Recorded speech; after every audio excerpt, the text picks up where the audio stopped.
নমস্কাৰ প্ৰাগ নিউজৰ বিশেষ অনুষ্ঠান যুৱকণ্ঠলৈ আপোনালোক সকলোকে স্বাগত জনাইছো যুৱকণ্ঠ এই অনুষ্ঠানটোৰ জৰিয়তে আমি ৰাজ্যৰ সাম্প্ৰতিক পৰিপ্ৰেক্ষিতত আমি নৱপ্ৰজন্মই কি কয় সাম্প্ৰতিক সময়ৰ ওপৰত তেওঁলোকৰ বিভিন্ন বিষয়ৰ ওপৰত নৱপ্ৰজন্মৰ মতামত কি সেইটো আমি দাঙি ধৰিবলৈ চেষ্টা কৰি আহিছো আৰু আজি যুৱপ্ৰজন্মত আমি বিষয় হিচাপে বাছি লৈছো যে সাম্প্ৰতিক সময়ৰ অত্যন্তই চৰ্চিত এটা বিষয় সেইটোৱে হৈছে নতুন আঞ্চলিক ৰাজনৈতিক দল যুৱকণ্ঠই কি কয় নতুন ৰাজনৈতিক দল এইটো এটা এতিয়া উকমুকনি উঠিছে আৰু যেটো সময়ত সমগ্ৰ ৰাজ্যখনে এটা প্ৰতিবাদমুখৰ পৰিবেশৰ মাজেৰে গৈ আছে যেটো সময়ত ৰজা ঘৰিয়াই নিজৰ যুক্তি তেওঁলোকে সত্য প্ৰতিপন্ন কৰিবলৈ যুক্তিৰ উপৰি যুক্তি দাঙি ধৰি আহিছে আৰু সেই যুক্তিক খণ্ডন কৰিবলৈ প্ৰতিবাদকাৰীও তাত প্ৰতিযুক্তি প্ৰদান কৰিছে অৰ্থাৎ একজন ধামখুমীয়া এটা উকমুকনি নতুন ৰাজনৈতিক দলৰ আৰু তাৰ মাজতে এই খবৰ ওলাইছে যে ফেব্ৰুৱাৰীত আত্মপ্ৰকাশ কৰিব এটা নতুন আঞ্চলিক ৰাজনৈতিক দলে কিমান গ্ৰহণযোগ্য এয়া সময় উপযোগী সিদ্ধান্ত হ'ব নে ৰাইজে কিমান আস্থাত ল'ব এই নতুন ৰাজনৈতিক শক্তিটোক আৰু সেই কাৰণে কেনেকুৱা ধৰণৰ মন্তব্য হ'ব নৱপ্ৰজন্মৰ আমি সেইখিনি কথা জানিবৰ কাৰণে অহা এঘণ্টাত এই সকল নৱপ্ৰজন্মৰ লোকৰ সৈতে আমি কথা পাতিম মই স্বাগতম জনাইছো আপোনালোক আটাইকে স্বাগতম জনাইছো চিনাকি কৰি দিব ওলাইছো সিফালৰ পৰা যদি আহো প্ৰথমতে আছে আশৰাফুল তেওঁ কেএমএছএছৰ পৰা আহিছে ছাত্ৰ মুক্তি সংগ্ৰাম সমিতিক প্ৰতিনিধিত্ব কৰিছে তাৰ পিছত আছে নয়নজ্যোতি হাজৰিকা যুৱ মৰ্চাৰ পৰা তেওঁ আহিছে স্বাগতম জনাইছো নয়নজ্যোতি তাৰ পিছত আছে মিনময় বৰুৱা তাৰ্কিক তেওঁক আমি স্বাগতম জনাইছো আৰু এনএছইউৰ পৰা আহিছে মোৰ একেবাৰে বাওঁ কাষে আছে দীপজ্যোতি দাস তেওঁ কামৰূপ মহানগৰ জিলা সমিতিৰ বৰ্তমান সভাপতিৰ পদত আছে গতিকে মই একদম প্ৰথমতে যদি সুধিব বিচাৰো ইয়েছ অৰ নো এই দুটা যদি শব্দ এই দুটাৰ ভিতৰত এটা যদি ক'ব লাগে যে আমাক নতুন ৰাজনৈতিক শক্তি লাগেনে এই মুহূৰ্তত মই প্ৰথম এনএছইউৰ প্ৰতিনিধিৰ পৰা আৰম্ভ কৰিছো নয়নদা অসমৰ জনতাই যদি বিচাৰে তেতিয়াহ'লে আমাৰ ইয়াতে একো ক'বলগীয়া নাই কিন্তু এছাম সুবিধাবাদী লোকে নতুন দলটোত যোগ দি মই একদম ইলাবৰেটলি আহিম কথাখিনি আমি পাতিম ইলাবৰেটলি আমি এঘণ্টা সময় যেহেতু লৈছো কিন্তু যদি এটা শব্দত মানে উত্তৰ দিয়াটো অলপ কঠিন হ'ব নেকি ইয়েছ অৰ নো আটাইকেইজনকে সুধিছো উত্তৰ দিয়াটো অলপ কঠিন হ'ব ককাই আজিৰ পৰিপ্ৰেক্ষিতত কঠিন হ'ব মিনময় কি কোৱা নিশ্চয়কৈ কঠিন হ'ব কাৰণ কেলে কৈছো যেটো তেওঁ কৈছে যে ইয়েছ নো বুলি কৈয়াটো অলপ টান আৰু এই বিষয়টোৰ বিষয়ে আমি ক'ব লাগিব কোনোবা সাইডৰ পৰা চাব গ'লে লাগিব আমাক কোনোবা ফালৰ পৰা চাব গ'লে নাই নালাগে কাৰণ ইতিহাস সাক্ষী আছে তো গতিকে সেইটোকে আহিম আমি ইতিহাসৰ কথা বহুখিনি আছে পাতিবলৈ আহিম আশৰাফুল ইয়েছ অৰ নো ৰাজনৈতিক দল লাগেনে আমি ৰাইজৰ মাজত আছো আৰু ৰাইজত থাকি কথাটো গম পাইছো ৰাইজে যেনেকুৱাকে জাতিদংখী কাখনৰো বিৰোধিতা কৰি আছে বাতিল কৰিব লাগে বুলি আন্দোলন কৰি আছে একে সময়তে ৰাইজে কিন্তু বিকল্প ৰাজনীতিৰ চিন্তা চৰ্চাও কিন্তু অব্যাহত ৰাখিছে অৰ্থাৎ ৰাইজে বিকল্প ৰাজনৈতিক দলৰ প্ৰয়োজনীয়তা অনুভৱ কৰিছে মানে লাগে যুৱ মৰ্চা কি কয় লাগে নে নালাগে নতুন যি আঞ্চলিক ৰাজনৈতিক দলৰ চিন্তা চৰ্চা চলি আছে তেওঁলোকক আমি ৰাজনৈতিক প্ৰেক্ষাপটলৈ স্বাগতম জনাইছো কিন্তু একে সময়তে আমি বিশ্বাস কৰোঁ যে বৰ্তমান অসমত এক নতুন আঞ্চলিক ৰাজনৈতিক দলৰ প্ৰয়োজন নাই মানে হেতু দায়িত্বটো এতিয়া বিজেপি লৈ আছে বিজেপি পাৰিব বিজেপিয়ে 100% পাৰিব আমি ভাৰতীয় জনতা পাৰ্টিয়ে খুব নিষ্ঠা আৰু নিকাবান উদ্দেশ্যৰে অসমৰ জনগণৰ যি ইচ্ছা আকাংক্ষা আছে তাক কম বেছ পৰিমাণে সফল কৰিবলৈ বা সেই ইচ্ছা আকাংক্ষা পূৰণ কৰিবলৈ চেষ্টা কৰি আছো আৰু আমাৰ দৃষ্টিত এক নতুন আঞ্চলিক দলৰ প্ৰয়োজনীয়তা অসমত বৰ্তমান সময়ত নাই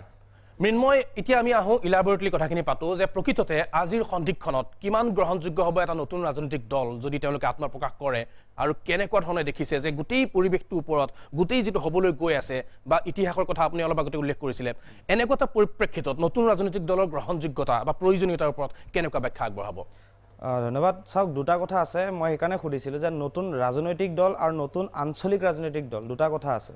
যদি আঞ্চলিকৰ কথাৰ পৰা আহিছো কাৰণ এতিয়া সময়খিনি এনেকুৱা যে চাব আঞ্চলিক দল লাগে নে নালাগে বুলি কৈছো কাৰণ আঞ্চলিক দলৰ কথা যেতিয়া আহে তেতিয়া এটা অঞ্চল বা এখন ৰাজ্যৰ যিসমূহ অসুবিধা আছে সেই অসুবিধাসমূহ কেন্দ্ৰৰ ওচৰত দাঙি ধৰি তাৰ উন্নয়নৰ কাৰণে সেই ৰাজ্যখনৰ উন্নয়নৰ কাৰণে কাম কৰিবৰ বাবে আঞ্চলিক শক্তি এটাৰ প্ৰয়োজন হয় কিন্তু সেই একে সময়তে এটা কথা ক'ব বিচাৰিছো যে যেনেকৈ আমি দেখিব পাইছিলো যে অসম গণ পৰিষদ প্ৰথমতে কৈ থব বিচাৰিছো আমি কোনো ধৰণৰ আজি ভাৰতীয় জনতা পাৰ্টি হওক বা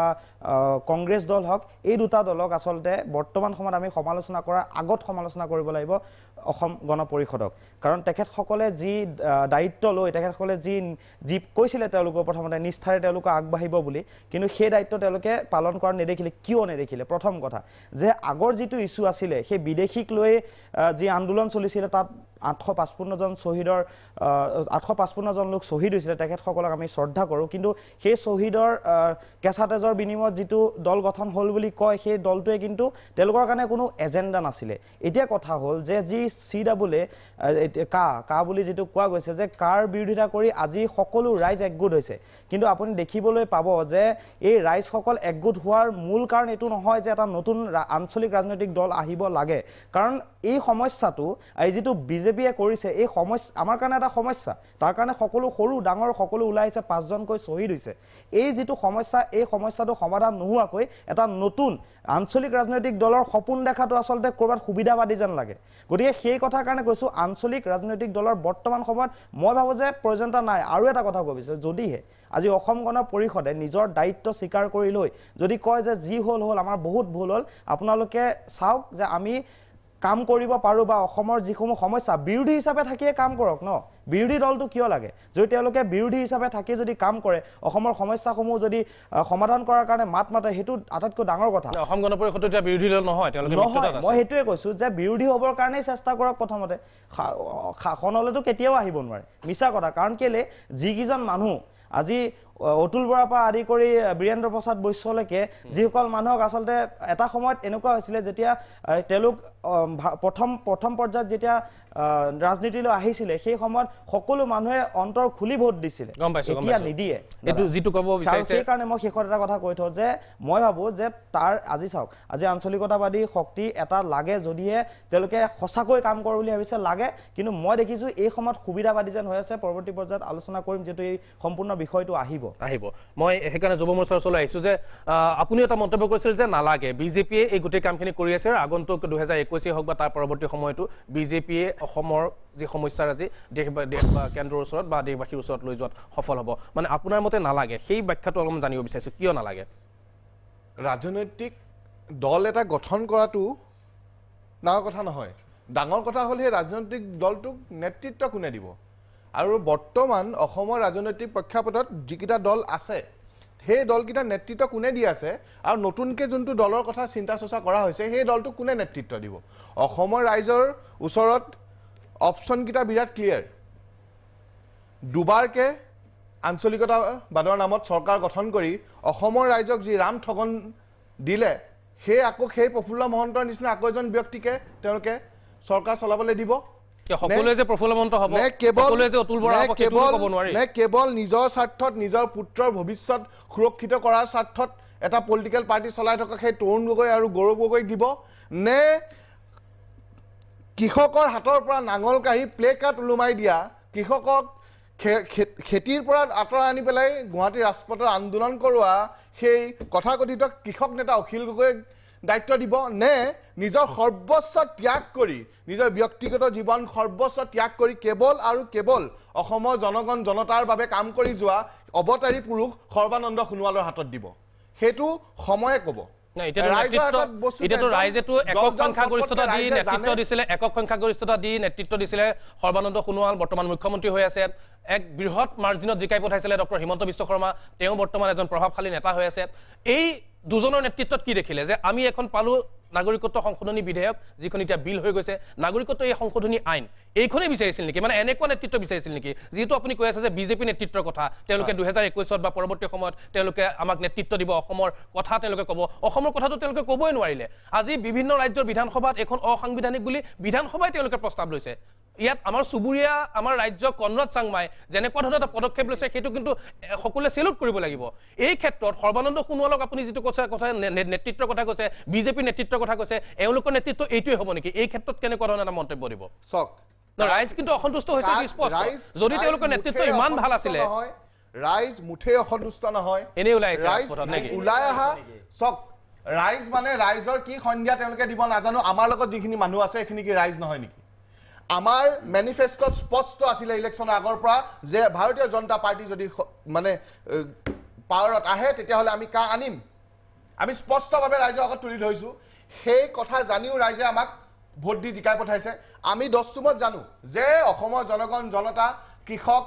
লাগিলে তেওঁ যিয়ে নহওক ভাৰতীয় জনতা পাৰ্টিৰ লগত আছে আৰু কোনটো ৰাইজৰ তেওঁলোকৰ অসমীয়াৰ যোনে সন্ধ্যা দিব নোৱাৰিলে তেওঁলোকৰ ৰাইজৰ সন্ধ্যা কি মই নাজানো তেওঁলোকে কোনখিনি ৰাইজৰ কথা কৈছে আমাৰ লগত যোনখিনি ৰাইজ আছে আমি তেওঁক লৈ সেইখিনি ৰাইজক লৈ আমি স্পষ্ট যে এইখিনি ৰাইজ আমাৰ লগত আছে ভাৰতীয় জনতা পাৰ্টিৰ ওপৰত তেওঁলোকৰ আশ্বাস আৰু বিশ্বাস আছে সৰ্বানন্দ সোণোৱালৰ নেতৃত্বত তেওঁলোকৰ বিশ্বাস আছে আৰু আগন্তুক দিনকো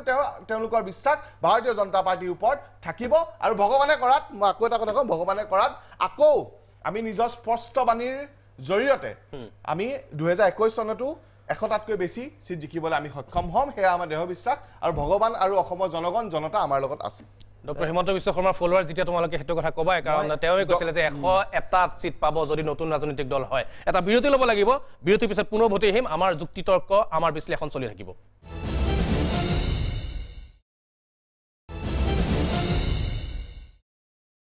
বিৰতিৰ পিছত পুনৰ স্বাগতম জনাইছো আপোনালোকে চাই আছে যুৱকণ্ঠ আৰু আমি কথা পাতিছো যে কিমান প্ৰাসংগিক নতুন আঞ্চলিক ৰাজনৈতিক দলৰ মই বিৰতিলৈ যোৱাৰ পূৰ্বে বিজেপিৰ এগৰাকী যুৱ প্ৰতিনিধিয়ে কৈছে যে সৰ্বানন্দ সোণোৱালক আকৌ আস্থাত ল'ব অসমৰ ৰাইজে 2021ত বা তাৰ পৰৱৰ্তী সময়ছোৱাত এনএছৰ প্ৰতিনিধি আছে যে এইখিনি সময়ত বিজেপিৰ যিটো ভাষ্য কিমান দূৰ গ্ৰহণ কৰিবলগীয়া আৰু নতুন ৰাজনৈতিক দল অহাৰ যিটো সন্দিগ্ধন বা যেটা চলি আছে সঁচাই বিজেপি ব্ৰেকফুটত আহিছে নেকি শান্তি সমতল উলিয়াব লগা কি হৈছে তাৰমানে বিজেপিয়ে কৰবাত ভয় খাইছে নেকি হয় আপুনি কোৱা কথাটো 100% শুদ্ধ বিজেপিয়ে আজিৰ দিনত বহুত ভয় খাই কিনে শান্তি সমতল উলিয়াই আছে হিমন্ত বিশ্ব শৰ্মাই কৰবাত গৈছে নিজে কৈছে যে আমি আমাৰ লগত ৰাইজ আছে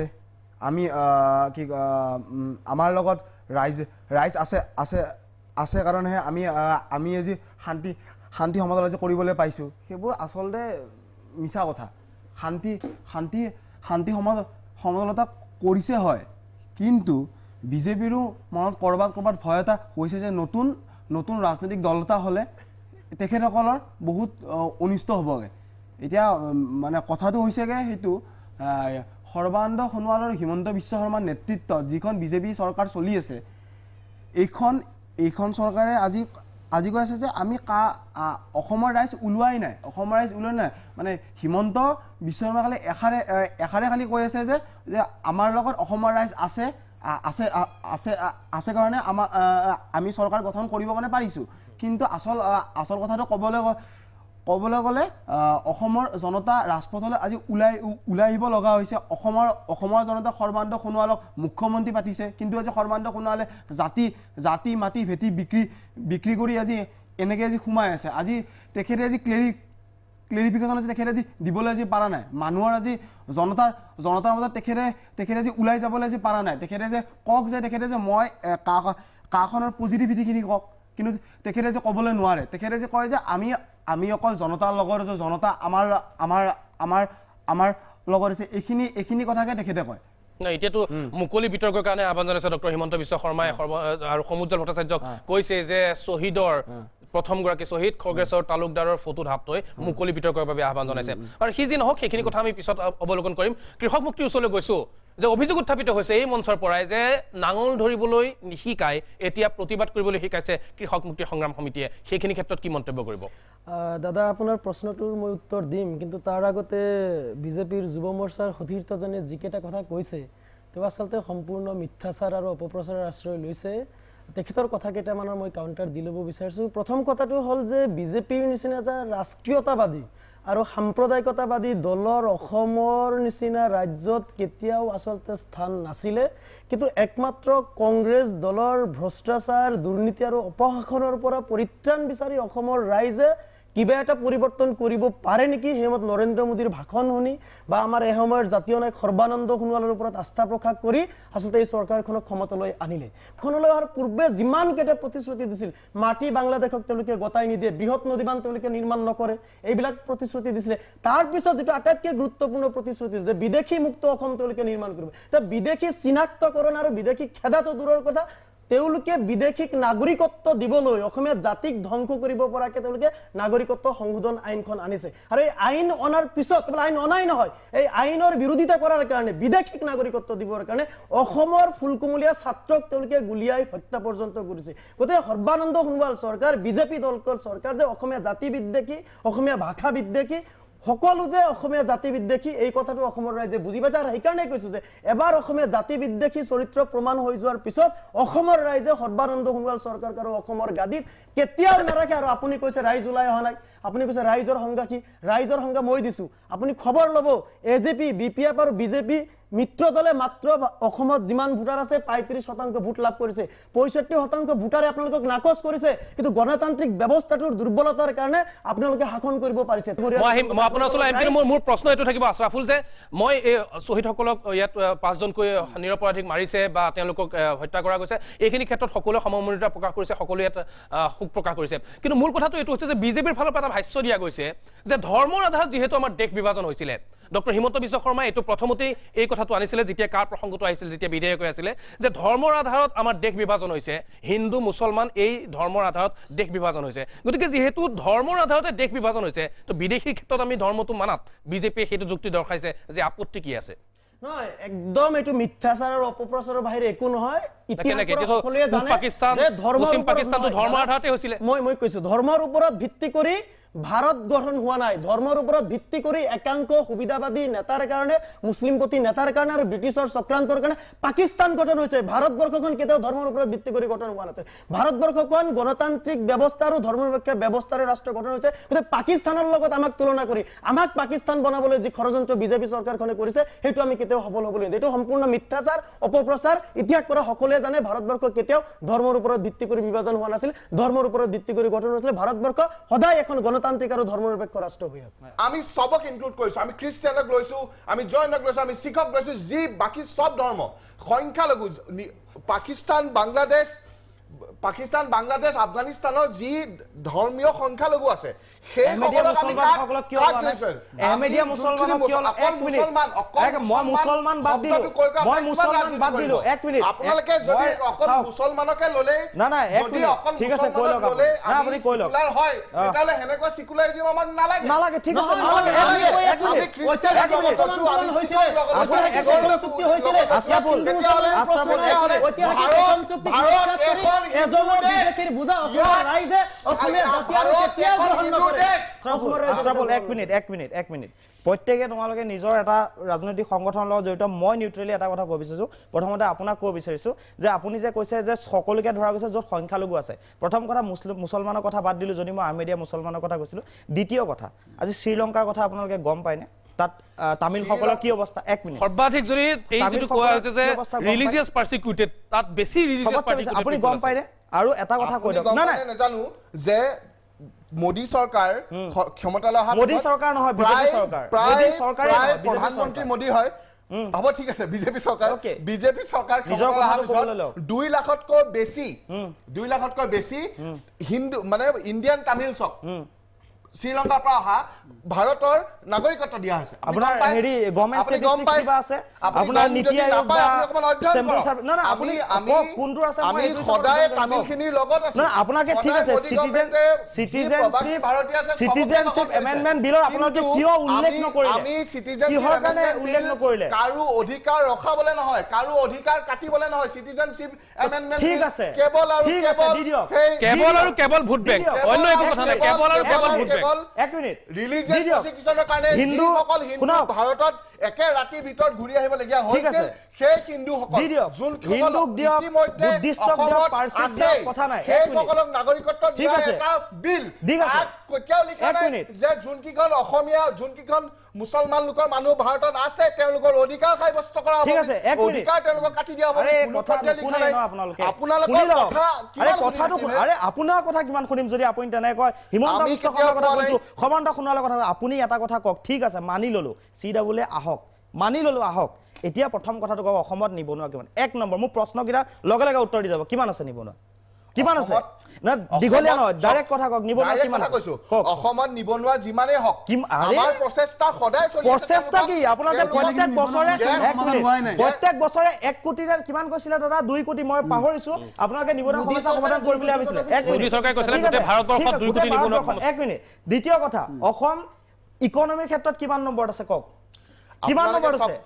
মই কৈছো কোন 19 নম্বৰত আছে অসম ইকনমিক ক্ষেত্ৰত 19 নম্বৰত আছে ইনফ্ৰাষ্ট্ৰাকচাৰ 19 নম্বৰত আছে ইকনমিক ক্ষেত্ৰত 19 নম্বৰ আছে এগ্ৰিকালচাৰ 21 কিন্তু আজি আন্দোলন এডুকেশ্যন আছে এটা সংগঠনে ঠিক আছে আৰু আপোনালোকক কৈছো ছাত্ৰ মুক্তি সংগ্ৰাম সমিতি হওক আসু হওক মই কৈছো ঠিক আছে আপোনাৰ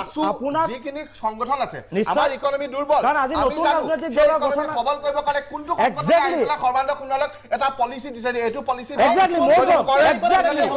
এক্স্যাক্টলি আজি নাই কৰা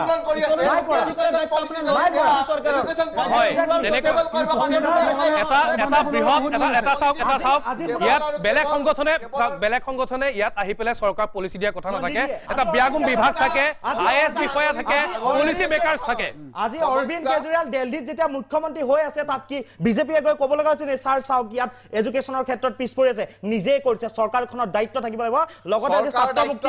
ঠিক আছে আপোনাৰ কথাটো কৈছো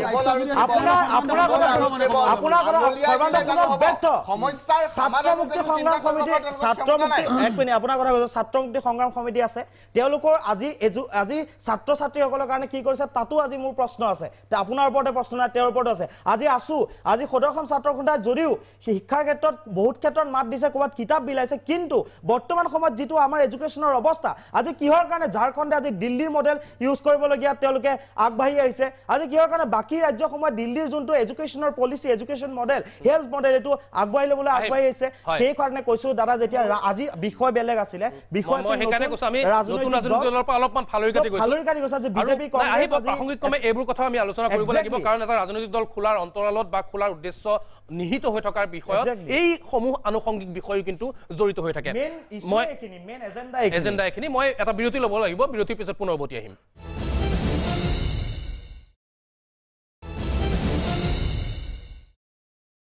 বিৰতিৰ পিছত পুনৰ স্বাগতম জনাইছো আপোনালোকে চাই আছে আমাৰ এই বিশেষ অনুষ্ঠান যুৱ কণ্ঠ আমি পাতি আছো যে নতুন ৰাজনৈতিক দলৰ কিমানখিনি প্ৰাসংগিকতা আছে মই মৃন্ময় বৰুৱাত আপোনাৰ ওচৰলৈ গৈছো আকৌ এবাৰ যে নতুন ৰাজনৈতিক দলৰ প্ৰাসংগিকতা এই প্ৰশ্নটো আমি ইতিমধ্যে আলোচনা কৰিছো কিন্তু আৰু এটা প্ৰশ্ন আহিছে যে নতুন ৰাজনৈতিক দল গঠন হোৱাৰ পিছত ৰাইজৰ কিমান আস্থাভাজন হ'ব পাৰিব কাৰণ ভোট বেংক পলিচি এটা বেলেগ বস্তু ভোট বেংক পলিটিক্স এটা বেলেগ বস্তু আৰু আঞ্চলিক যেহেতু ৰাজনৈতিক দল খুলিবই তাত কিন্তু ভোট বেংকটোৱে সকলোৰে মূল টাৰ্গেট হ'ব গতিকে ৰাইজে আস্থাত ল'ব লাগিব আজি কাক ভোট দিব বিজেপিক দিবনে আজি কাক ভোট দিব অসম গণ পৰিষদ কংগ্ৰেছ নে বিকল্প ৰাজনৈতিক দল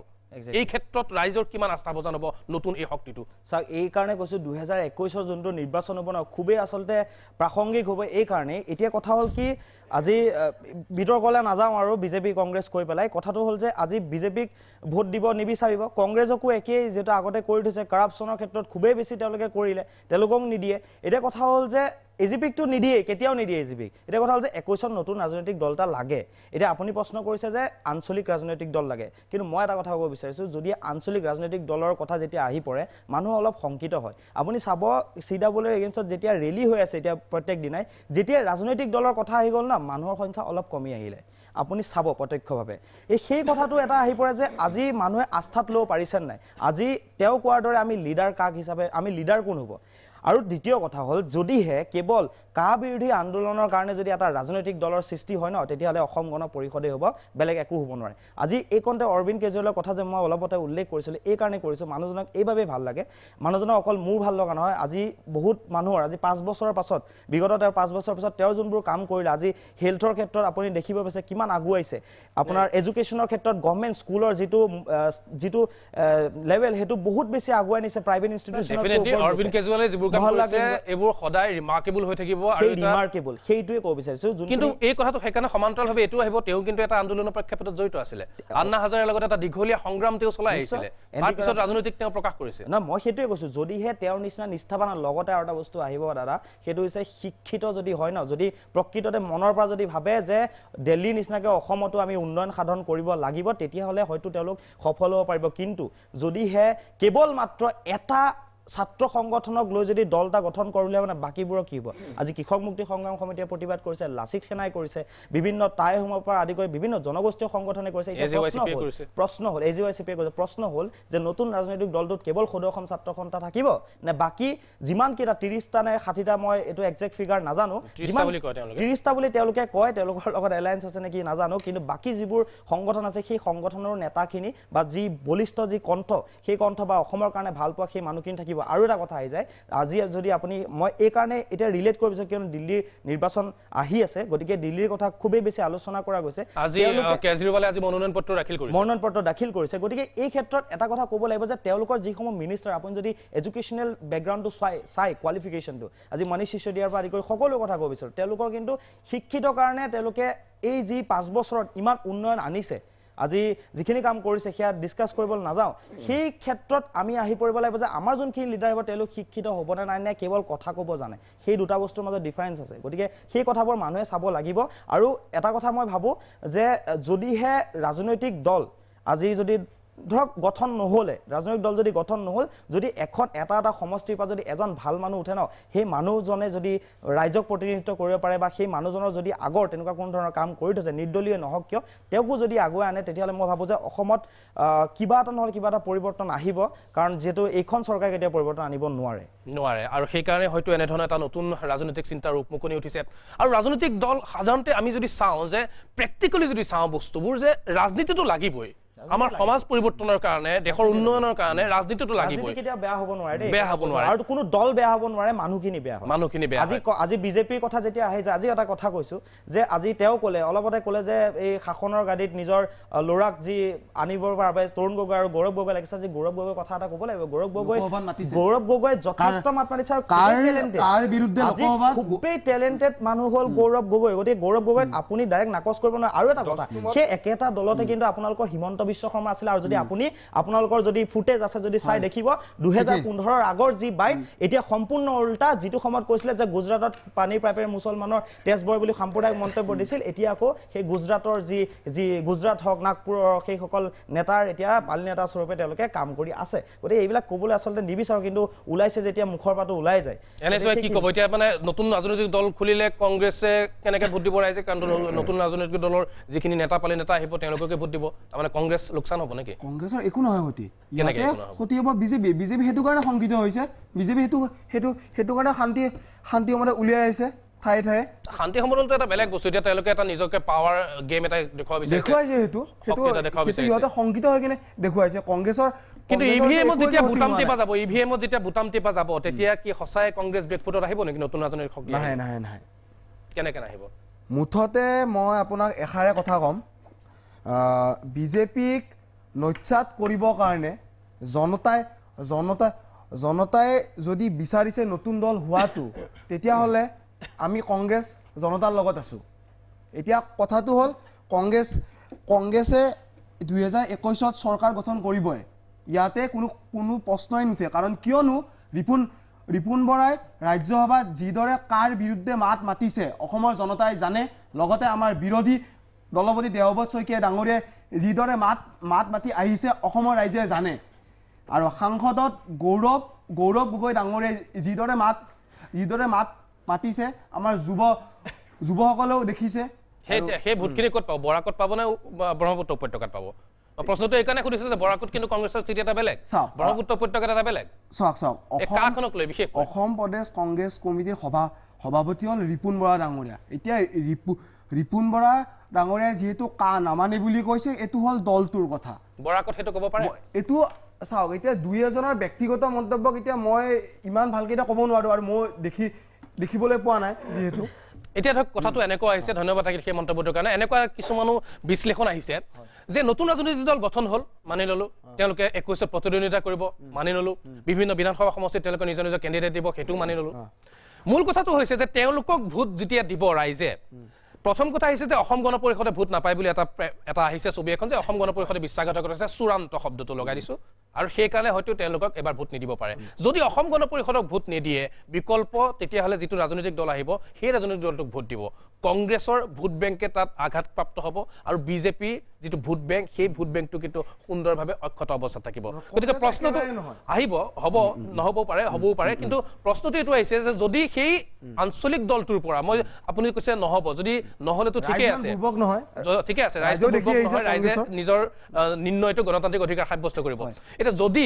সেই নতুন ৰাজনৈতিক দলটোৰ সদস্যসকল জিকি আহিল আৰু ইফালে চৰকাৰ বনাব নোৱাৰা এটা পৰিস্থিতি আহি গ'ল তে বিজেপিৰ সৈতে আকৌ তেওঁলোকে সেনাপটুকা কৰি পাৱাৰ গেমৰ কাৰণে ক্ষমতাৰ কাৰণে তেওঁলোকে যদি একত্ৰিত হয় তাতকৈ কিন্তু লজ্জাজনক কথা একো থাকিব নোৱাৰে সেইটো হ'ব পাৰে সেইটো সেইকাৰণে কৈছোঁ আপুনি খুব ভাল কথা এটা ক'লে যে প্ৰথম কথা হ'ল কি যদি এতিয়া কথা হ'ল কি মই এটা কথা কওঁ সিদিনা আচলতে ছ'চিয়েল মিডিয়াতে মই এইটো বস্তু পাইছিলোঁ যে এটা হোষ্টেলৰ বৰ্ণনালৈ বৰ্তমানৰ পৰিস্থিতিটো বৰ্ণনা কৰিব বিচাৰিছিল যে ৰাতিপুৱা সকলোকে চুজি দিয়া হয় খাবলৈ লাষ্টত হোষ্টেলৰখিনিয়ে বেয়া পায় কাৰণে তেওঁলোকে ক'লে যে আমি চুজি নাখাওঁ তেতিয়া ৱাৰ্ডেনজনে আহি ক'লে যে আপোনালোকে ভোট কৰক আপোনালোকে কি খাব ভোট কিছুমানে দিলে আমি পুৰি খাম কিছুমানে দিলে চাওমিন খাম বেলেগ বেলেগে দিলে লাষ্টত গৈ দেখিলে যে চুজি খোৱা যিমানখিনি মানুহ আছিল 20% যিখিনি আগত আছিল সেইখিনি আছে আৰু তেওঁলোকে মেজৰিটি লাভ কৰিলে সেই একেই অৱস্থা এতিয়া অসমত হ'ব যেন মোৰ লাগে কাৰণ কিয় কাৰণে আধা কংগ্ৰেছে পাব কিছুমান আইজিপি যদি বিজেপিৰ লগত থাকে তেতিয়া তেওঁলোকে পাব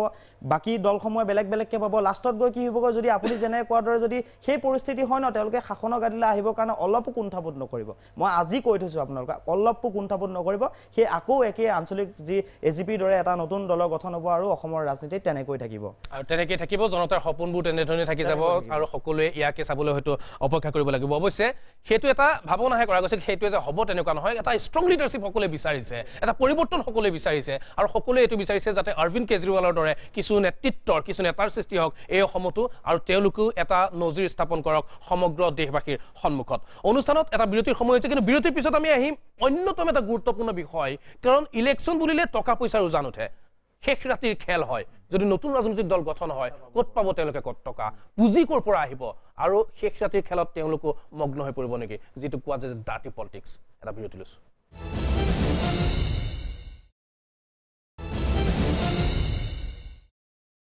বিৰতিৰ পিছত স্বাগতম জনাইছোঁ মই বিৰতিলৈ যোৱাৰ আগতে এটা প্ৰশ্ন সুধিছিলোঁ যে পুঁজি ক'ৰ পৰা আহিব টকা ক'ৰ পৰা আহিব কেনেকৈ ভোট কিনিব এইটো বহুতখিনি কথা পাতিব লাগিব মই তাৰ আগতে মই কৃষক মুক্তি সংগ্ৰাম সমিতিৰ প্ৰতিনিধিৰ ওচৰলৈ গৈছোঁ যে আপোনাৰ এটা ক'ব লগা আছিলে খুব চমুকৈ ক'ব কিহৰ ওপৰত ক'ব বিচাৰিছে চমুকৈ মানে দাদা মূল বিষয়ৰ ওপৰত মই আচলতে কোৱাই নাই বিকল্প ৰাজনীতি সম্পৰ্কে আমি বিকল্প ৰাজনীতিৰ বিষয়বস্তুৰ কাৰণে আজি আমি আলোচনা কৰি আছোঁ কিন্তু আমাৰ আহ্বানটো হ'ল যে প্ৰথম কথাটো কা বাতিলৰ কাৰণে এই মুহূৰ্তত সকলো দল সংগঠন ৰাইজে ঐক্যবদ্ধভাৱে এক আপোচিন সংগ্ৰাম গঢ়ি তোলা প্ৰথম কথাটো কা বাতিল হ'ব লাগিব তাৰ পিছত বিকল্প ৰাজনীতিৰ কথা আমি আগবঢ়াই লৈ যাব লাগিব কংগ্ৰেছে ইতিমধ্যে কিন্তু কৈছে কিন্তু কাখন বাতিল কৰিব বুলি মই সময় লোৱা নাই এতিয়া বিকল্প ৰাজনীতি কিন্তু ৰাইজে বিচাৰি আছে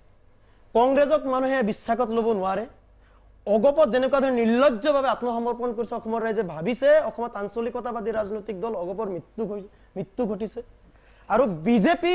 সম্পূৰ্ণৰূপে সাম্প্ৰদায়িক আৰু জাতিধ্বংসী পৰিচয় হৈছে অসমীয়া জাতিটোক ধ্বংস কৰাৰ চক্ৰান্তত লিপ্ত হৈছে অসমৰ ৰাইজে বিকল্প ৰাজনীতি বিচাৰে কিন্তু প্ৰশ্নটো হ'ল যে বিকল্প ৰাজনীতিৰ দ্বাৰা আকৌ অসমৰ ৰাইজে প্ৰতাৰিত হ'ব নেকি সেই প্ৰশ্নটো কিন্তু অসমৰ ৰাইজৰ মনত আছে অসমৰ ৰাইজে জানিব বিচাৰে এই বিকল্প ৰাজনীতিৰ স্বৰূপটো কি হ'ব ইয়াৰ নেতৃত্ব কোনে ল'ব এইটো কেৱল আছুৰ নেতৃত্বই হ'ব নে অসমত বিভিন্ন দল সংগঠন যিবিলাক আছে সকলোৰে নেতৃত্বৰ লগত আলাপ আলোচনা কৰি জাতীয় অভিৱৰ্তন পাতি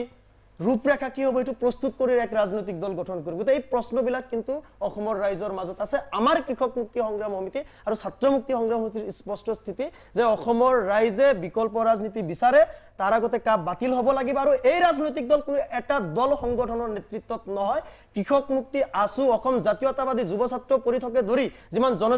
জাতীয় সংগঠন আছে সকলো নেতৃত্বৰ লগত ভালকৈ আলাপ আলোচনা কৰিব লাগিব শিল্পী সমাজ আছে নাগৰিক সমাজ আছে বুদ্ধিজীৱী সমাজ আছে অসমৰ ৰাইজৰ লগত কথা বতৰা পাতি এই বিকল্প ৰাজনীতিৰ স্বৰূপটো আমি নিৰ্ণয় কৰিব লাগিব কাৰণ এখন আইনৰ কেৱল বিৰোধিতা কৰি কেৱল বিদেশীৰ প্ৰশ্নটোত আচলতে অসমৰ ৰাইজে আকৌ নতুন এটা দল নিবিচাৰে অসমৰ সম্পদৰ ওপৰত অসমৰ ৰাইজৰ কি অধিকাৰ হ'ব অসমৰ যি বিশেষ ৰাজ্যৰ মৰ্যাদা পাইছিলে বিজেপিৰ দিনত কৰ্তন হ'ল আকৌ সেই বিশেষ ৰাজ্যৰ যিটো স্বৰূপ সেইটো কি হ'ব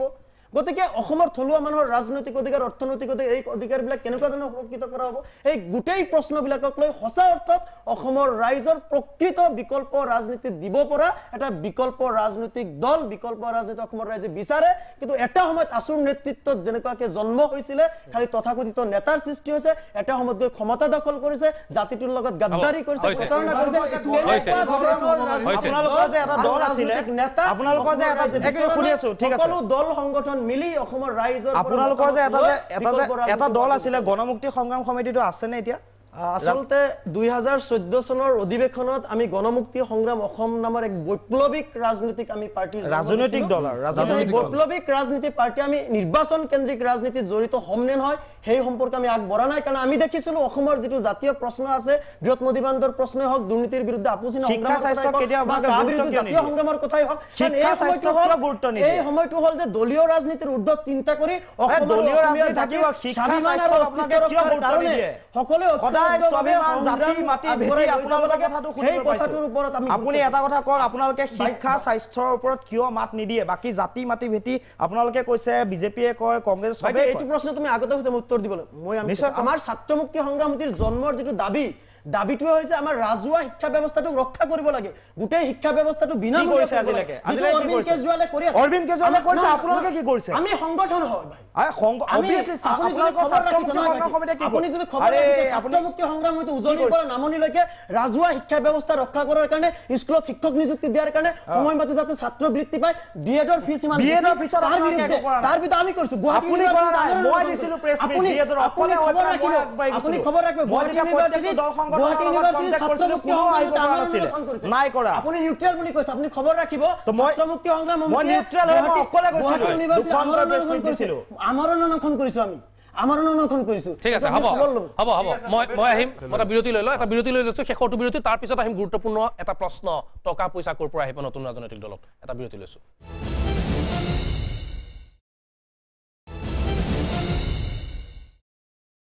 বিৰতিৰ পিছত পুনৰ স্বাগতম জনাইছো আপোনালোকে চাই আছে আমাৰ বিশেষ অনুষ্ঠান আমি এই অনুষ্ঠানৰ শেষ অংশত উপনীত হৈছো তাৰ আগতে আমি এটা বিৰতিলৈ যোৱাৰ আগতে প্ৰশ্নটো আনিছিলো যে টকা পইচা ক'ৰ পৰা আহিব নতুন ৰাজনৈতিক দলক মই যদি যুৱ মৰ্চাকে কথাটো সুধো যে নতুন ৰাজনৈতিক দলক ফাণ্ডিংটো কেনেকুৱা হ'ব কাৰণ ইলেকশ্যন খেলিবলৈতো টকা লাগিবই